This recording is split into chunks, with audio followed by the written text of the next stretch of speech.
Over $1 billion in tokenized real-world asset value just landed on the XRP ledger in the first couple months of 2026. A lot of people are watching the price chart go sideways, and they're really missing the bigger picture. So let me tell you what's going on, because there are three things that you need to understand. First, where this money is coming from, why these institutions are choosing the XRP ledger over everything else, and what this flood of real-world assets actually does for XRP demand. On January 1st, the total tokenized asset value on the XRP ledger set right at $991 million.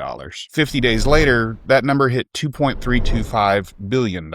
And now bear with me, because this is where it gets kind of crazy. The entire year of 2025, all 12 months, the ledger added roughly $975 million. It grew from $25 million at the start of 2025 to just under $1 billion by December. So 2026 has already blown past an entire year's worth of growth in less than 2 months, lapped 12. And that's the kind of acceleration that should have your full attention. And look, these aren't speculative numbers that are pulled from thin air. RWA.XYZ tracks every tokenized asset across every chain. Ripple's own stablecoin, RLUSD, added $113 million to the ledger this year as well. Ondo Finance is running a short-term U.S. government bond fund on the XRP ledger, and you've got Ad Collection 1, which is tokenized diamonds, sitting on $105 million.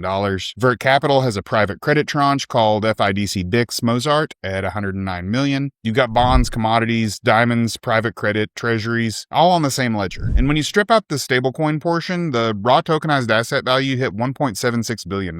And that number just pushed the XRP ledger past Solana on the specific metric. So the XRPL just passed Solana in non-stablecoin real-world asset value, and basically nobody's covering it. So the obvious question is why? Why now, and why the XRP ledger? Well, let's look at 4 things that happened in February alone that explain the acceleration, and one of these would have been a big story by itself. On February 11th, Aviva Investors announced that it was going to tokenize traditional fund structures directly on the XRP ledger. Aviva manages hundreds of billions of dollars in assets, and this is one of the biggest asset managers in Europe. They looked at every option available and decided they were going to build on the XRPL. On February 18th, Societe Generale, which is one of the largest banks on the planet, launched its EUR convertible euro. That's a stablecoin that's now launched on the XRP ledger. And so you've got a major bank issuing a euro-denominated stablecoin on the XRPL, in addition to the volume that RLUSD has already been generating itself. And think about what that means for cross-border euro settlement. That's real pipes that are being laid directly on the ledger. And in the same month, Deutsche Bank flagged integrations with the XRP ledger, and Guggenheim issued tokenized commercial paper throughout the network. So let's take a step back and really look at this. Aviva, Societe Generale, Deutsche Bank, Guggenheim, those names collectively manage trillions of dollars, and they all made moves on the XRPL within the same 30-day window. You don't get 4 names like that landing in the same place at the same time by accident. The institutional pipeline is starting to open up, but the thing is that these banks didn't just randomly pick the XRPL. The ledger upgraded its plumbing specifically for this wave, and you got a new standard called XLS 85 that went live in mid-February that's a token escrow feature to extend conditional settlement to every issued token on the ledger. Before that, you could escrow XRP natively, but now any token on the chain gets the same capability. RWAs, stablecoins, all of it. And so if you're an institution and you need programmable conditions built into your settlement, this is the feature you've been waiting for. And then there's the permission DEX. And I know permission sounds like a dirty word to most people in crypto, but for regulated institutions, it's really quite the opposite. That means that banks can trade tokenized bonds on a decentralized exchange, while only approved participants get access. The compliance hooks are baked right into the ledger, and that's what gets compliance departments to sign off on integrations like this. And it's also how legal teams get comfortable enough to say yes. So now you've got 102 live real-world asset projects on the ledger with bonds, private credit, commodities, diamonds, collections.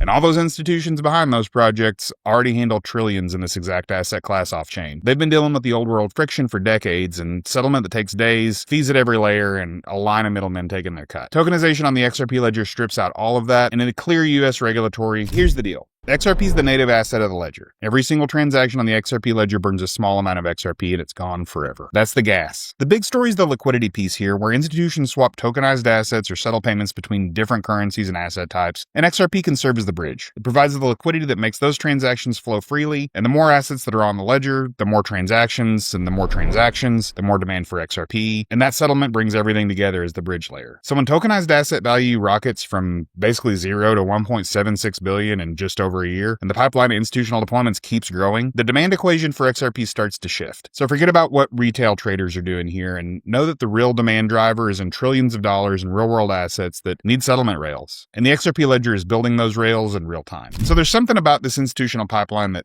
people keep overlooking on top of that. Every new institutional deployment that goes live makes it easier for the next one. The precedent's there and the infrastructure's proven. The floodgates don't open all at once. They open one institution at a time. And then suddenly you look up and the whole river's fallen. So the bottom line is the XRP ledger absorbed more tokenized real world asset value in 2 months than it did in all of 2025. The institutions arriving aren't experimenting. They're really building actual infrastructure pieces that they need to function. Everything here is purpose built for this very moment. So stop watching the charts and start watching what's being rolled out on. The billions that are sitting there today is just the beginning of the pipeline starting to fill up.